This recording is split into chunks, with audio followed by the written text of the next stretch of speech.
तो नमस्कार दोस्तों, लेकर चलते हैं आज आपको क्लास 12 के एक इम्पॉर्टेंट क्वेश्चन जिसका नाम है ट्रांसफार्मर, जो आपके बोर्ड एग्जाम में कई वर्षों से कई बार लगातार पूछा जाता है। तो चलिए दोस्तों, इसके बारे में आप लोग को अच्छे से समझाते हैं। अगर वीडियो पसंद आएगी तो लाइक सब्सक्राइब करके और अपने दोस्तों के पास शेयर करिए ताकि किसी का भी छूट ना पाए। ठीक है, तो ये क्लास 12 के फिजिक्स में बहुत ही इंपॉर्टेंट क्वेश्चन माना जाता है ट्रांसफार्मर। कई बार आपके एग्जामों में आए, इसका हम रचना, चित्र, फिगर सब बना करके आपको समझाएंगे। तो इसमें दोस्तों देखिए, ट्रांसफार्मर जो होता है, सबसे पहले एक चीज़ हम बता दें कि ट्रांसफार्मर जो है, इसमें क्वेश्चन कैसे बनाता है इस पर के ट्रांसफार्मर पर के।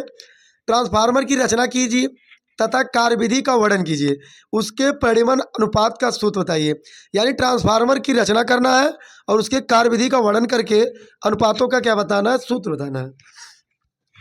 तो सबसे पहले हम आपको बता दें कि जो हमारा ट्रांसफार्मर होता है, ये अन्योन्य प्रेरक के सिद्धांत पर कार्य करता है। ठीक है, अगर आपसे क्वेश्चन पूछा जाए ट्रांसफार्मर किसके आधार पर कार्य करता है, तो अन्योन्य प्रेरण के सिद्धांत पर। यानी जो ट्रांसफार्मर होती है वो अन्योन्य प्रेरण के सिद्धांत पर कार्य करती है। गला थोड़ा बैठा हुआ है। अन्योन्य प्रेरण के सिद्धांत पर आधारित एक ऐसी युक्ति है जिससे प्रत्येक धारा विभव को कम अथवा अधिक किया जाता है। यानी जो प्रत्यावर्ती धारा होती है उसके विभव को कम या फिर हम अधिक कर सकते हैं। किससे? यानी फिर से समझ लीजिए, इसमें एक अन्योन्य प्रेरण के सिद्धांत पर आधारित होती है, जिससे हम क्या करते हैं, जो प्रत्यावर्ती विभव होती है उसको कम भी कर सकते हैं और अधिक भी किया जा सकता है। ठीक है, और गला थोड़ा बैठा है इसलिए थोड़ा आवाज़ क्लियर नहीं जा रही होगी। फिलहाल जो भी कमी है आप कमेंट में करके कमी हमारी बता दिया करिए ताकि हम और अच्छे से आपको समझा सकें। ट्रांसफार्मर केवल प्रत्यावर्ती धारा या विभव को ही परिवर्तित करने के काम आते हैं, दृष्ट धारा या विभव परिवर्तन में नहीं। यानी जो ट्रांसफार्मर होता है ये प्रत्यावर्ती धारा या विभव को ही परिवर्तित करने के काम में आता है। ठीक है, तो इसमें जो होता है दृष्ट धारा या विभव परिवर्तन के काम में नहीं आती है। ट्रांसफार्मर देखिए दो प्रकार का होता है, एक उच्चाई ट्रांसफार्मर और दूसरा हमारी क्या होती है, अपचाई। बहुत ही आसान अंतर है उच्चाई और अपचाई में, जिसको हम अच्छे से आपको समझाते हैं। देखिए उच्चाई ट्रांसफार्मर क्या होता है, यह ट्रांसफार्मर प्रत्यावर्ती वोल्टता को बढ़ा देता है किंतु धारा के मान को कम कर देती है। यानी प्रत्यावर्ती वोल्टता को बढ़ाती है और अपचाई प्रत्यावर्ती वोल्टता को घटाती है। यानी जो ट्रांसफार्मर है प्रत्यावर्ती वोल्टता को बढ़ा देता है किंतु धारा के मान को कम कर देता है, और जो आपका अपचाई होता है ये ट्रांसफार्मर वोल्टता को घटा देता है, जो प्रत्यावर्ती वोल्टता, और धारा के मान को क्या करती है, बढ़ा देती है। यानी प्रत्यावर्ती वोल्टता को घटा दे और धारा के मान को बढ़ा दे तो अपचाई, और प्रत्यावर्ती वोल्टता को बढ़ा दे और धारा के मान को कम कर दे तो अब कहलाएगी उच्चाई। यानी अगर आपसे पूछा जाए तो अपचाई प्रत्यावर्ती वोल्टता को घटाती है और उच्चाई प्रत्यावर्ती वोल्टता को बढ़ाती है। नाम से ही आपको लग रहा होगा, उच्चाई बढ़ा रही है, अपचाई ये क्या कर रही है, घटा रही है। और धारा के मान को बढ़ाएगी अपचाई ट्रांसफार्मर और धारा के मान को घटाएगी उच्चाई ट्रांसफार्मर। तो आप दोनों में थोड़ा थोड़ा अंतर देख सकते हैं इसमें।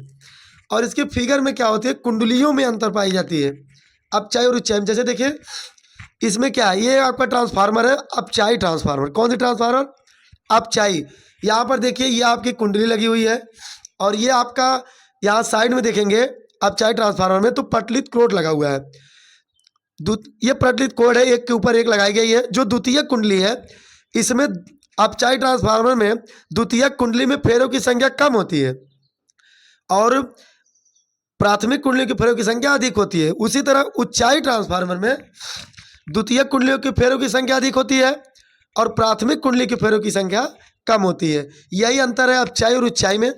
अपचाई में देखिए द्वितीयक में फेरों की संख्या कम अपचाई ट्रांसफार्मर और प्राथमिक कुंडली में फेरों की संख्या अधिक अपचाई, और द्वितीयक में और उच्चाई में द्वितीयक कुंडली फेरों की संख्या अधिक और प्राथमिक कुंडली फेरों की संख्या कम होती है। तो ये उच्चाई ट्रांसफार्मर कहलाती है। यहाँ पे देखिए द्वितीयक फेर इधर द्वितीयक कम है, इधर अधिक है, और उसमें देखो प्राथमिक कुंडली की संख्या अधिक है, इसमें फेरों की संख्या कम है।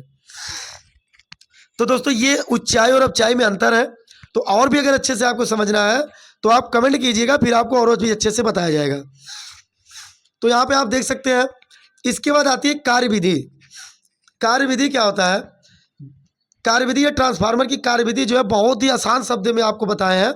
थोड़ा सा मेहनत करके जाओगे ना अच्छा नंबर लाओगे।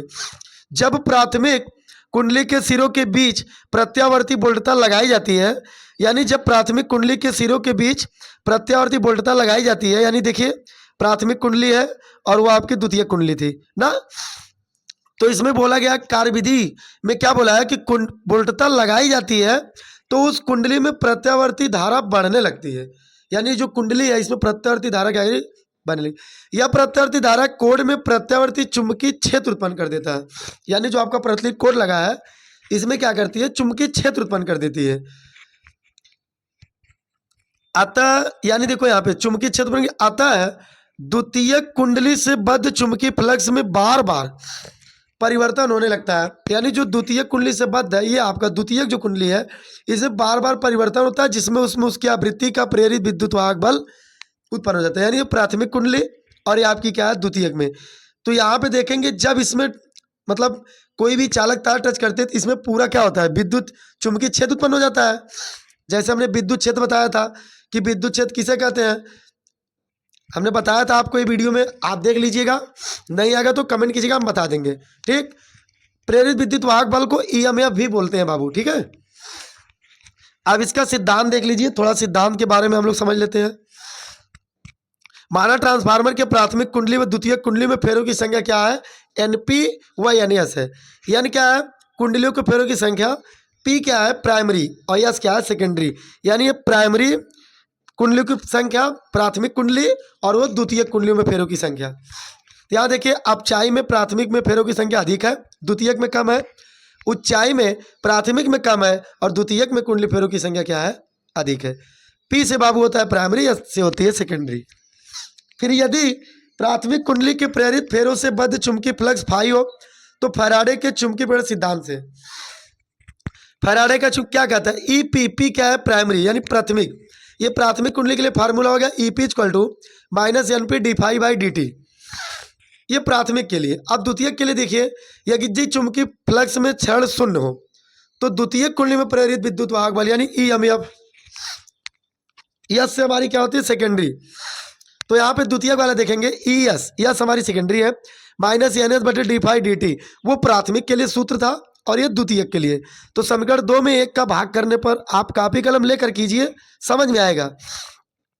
2 में 1 का भाग करेंगे तो ई एस बटे क्या हो जाएगा, ईपी, 2 वाला ये है EP equal to N S बटे क्या बचेगा NP, D phi by D T क्या करेगी, कट जाएगा।